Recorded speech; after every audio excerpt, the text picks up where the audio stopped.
বাইরে বাইরে ভাই, লেবু গাছটা পড়ে গেছে রে। এভাবে লেবুগুলো পড়ে গেল, আহারে কত স্বাদের লেবু গাছ, সেই টেস্ট। গাছটা পড়ে গেছে, এখন কি করবো জানেন, এই গাছটাকে বড় বড় ডালগুলো সব কেটে শুধু গুঁড়াটা রেখে দাঁড় করে দেবো, আবার যেন হয়ে যায়। আহারে দেখো রাজন, রাজন কিভাবে তুলতেছে, কি স্বাদ এই লেবু আর হালকা বিট লবণ দিয়ে।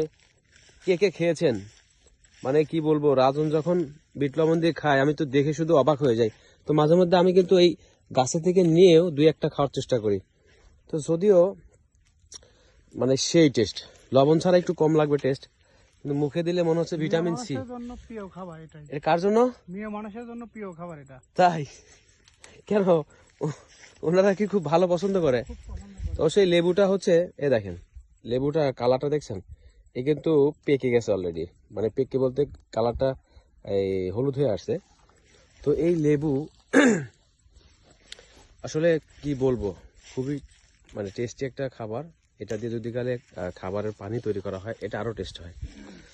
তো যাই হোক, এখন গাছটা আমি একটু কেটে ড্রেসিং ড্রেসিং করে গাছটা আবার উঠিয়ে লাগাবো। আর এটা হচ্ছে মালয়েশিয়া সেই পাম বাগান। তো পাম বাগানেই সাধারণত আমার কাজ কাম হয়ে থাকে। এই পাম বাগানে ভিডিও ছাড়া কি ভিডিও দিব বলেন?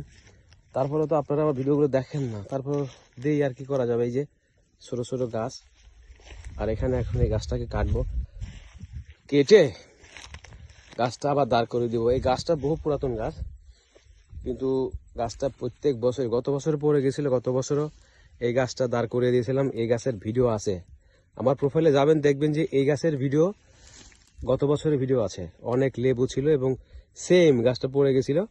গাছটা দেখেন গত বছর বিভিন্ন রশি দিয়ে বেঁধেছিলাম, কিন্তু সেগুলো সব পচে গেছে, একদম পচে পড়ে গেছে। ঠিক আছে, তো এবার আর ওগুলো করবো না, এবার হচ্ছে এখান থেকে এরকম ছোট করে কেটে দিব, তাহলে আর পড়বে না, 2-4 বছরের মধ্যে পড়বে না, যখন গাছটা বড়